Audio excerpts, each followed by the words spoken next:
Saludos a todo el estudiantado de nuestro diplomado. Hoy tenemos el placer de compartir con ustedes la experiencia de una de nuestras mejores profesionales de la universidad en relación al tema de talento. La doctora Nilda Vera Salazar va a tener el placer de intercambiar con nosotros sobre una de las temáticas de nuestro diplomado. Gracias por la presentación de la doctora Carmen. Y ahora nosotros vamos a intercambiar con ustedes en este espacio una actividad que está dirigida a hablar acerca de la atención educativa de los escolares talentosos o de los sujetos talentosos en el contexto universitario. Este proceso se da precisamente por un proceso de identificación que se realiza en la institución donde se investiga con profundidad las cualidades, los intereses, las inclinaciones y las capacidades sobresalientes de estos sujetos talentosos. Por lo tanto, nosotros hoy queremos reflexionar con ustedes acerca de las principales modalidades de la atención educativa al talento en el contexto educativo. Para poder comprender y asimilar esta temática es necesario conocer qué es la atención educativa al talento. Pues entonces pudiéramos decir que la atención educativa al talento es un sistema de influencias desde la sociedad, desde lo educativo, donde se hace posible la atención individualizada de estos sujetos talentosos en su variabilidad del desarrollo psicológico. Fíjense ustedes, se trata de su singularidad que se concreta en una manifestación bien singular y que tiene una diversidad. Es por esta razón que es tan importante que se realice ese proceso de diagnóstico. Hoy en el mundo se percibe la temática con una preocupación, dado que se ha demostrado, la ciencia ha demostrado la valía de esta temática. Por lo tanto, hay un reconocimiento a que es importante a dar una atención educativa a estos sujetos talentosos. De aquí entonces que se reconozca en el mundo 3 modalidades que se aplican para la atención educativa al talento. Modalidades como son la aceleración, el agrupamiento y el enriquecimiento. Bien, nosotros vamos ahora a conversar con ustedes, a dialogar las características de cada una de estas modalidades. Por ejemplo, la aceleración, como están ustedes escuchando, ya lo dice la palabra. Se busca que el estudiante, este sujeto con estas capacidades sobresalientes desde el punto de vista académico, se adelante en el contenido. Fíjense que ellos no son iguales que sus coetáneos. Por lo tanto, se busca que en una asignatura, en un programa, en un curso, ellos adelanten sus capacidades. Por ejemplo, cuando están en una carrera que consta de 5 años, ese estudiante no tiene por qué hacer la carrera en 5 años. Puede hacer esa carrera en 3 años, incluso en dependencia de sus potencialidades, ese estudiante puede hacer la carrera en 1 año. Ahora, es importante que se reflexione y que se comprenda que para poder aplicar esta modalidad, el estudiante talentoso debe tener un equilibrio entre lo intelectual, que está garantizado, y lo afectivo.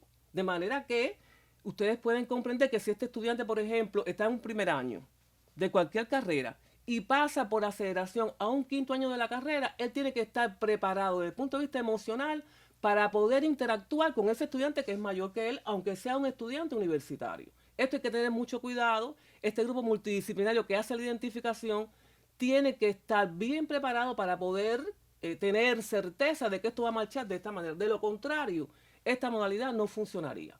Bien, entonces, ¿cómo se aplica esta modalidad? Bueno, podemos poner como ejemplo algunas formas organizativas. Por ejemplo, el curso, o sea, la promoción de curso, como habíamos dicho, que parte de un curso a 5 años, o sea, puede acelerarse. También puede estar también la clase escalonada.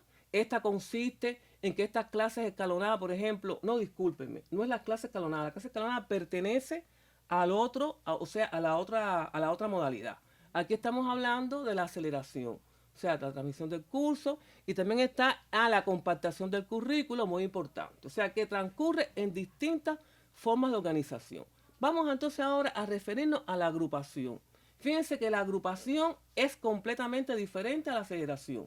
Ahí había una marcha acelerada de un individuo, de un sujeto individual, pero aquí la agrupación es una agrupación homogénea. Por lo tanto, hay que ir pensando que si son estudiantes que tienen una capacidad sobresaliente, en esa agrupación intercambian los pares. Fíjense que es interesante, porque estos estudiantes, al estar insertados en las aulas comunes, no tienen muchas posibilidades, porque los demás no son igual a ellos. Entonces la conversación, incluso cuando no son bien tratados en ese desarrollo, en esa estimulación o en esa atención educativa, estos estudiantes pueden incluso ocultar sus facultades, ocultarlas. Y en el peor de los casos, si fuéramos a profundizar en esta temática, hay muchos estudiantes, sobre todo en la edad de la adolescencia, que llegan a suicidarse porque no son comprendidos por la sociedad. Por lo tanto, esta modalidad es interesantísima. Entonces, esta modalidad se aplica en diferentes formas de organización. Por ejemplo, están los grupos flexibles. El grupo flexible está dentro y fuera del aula, donde el estudiante recibe un grupo de materiales preparados para su atención especializada. Están los grupos, los grupos que, disculpen, hay una parte del grupo flexible que se me olvidó decirle. Cuando digo grupo flexible es que los estudiantes están en diferentes años, por lo tanto, aquí coinciden estudiantes de primer año, de segundo, de tercero. Miren qué cosa tan linda, porque aquí las potencialidades de un estudiante de primer año quizás puedan ser más amplias que un estudiante de quinto.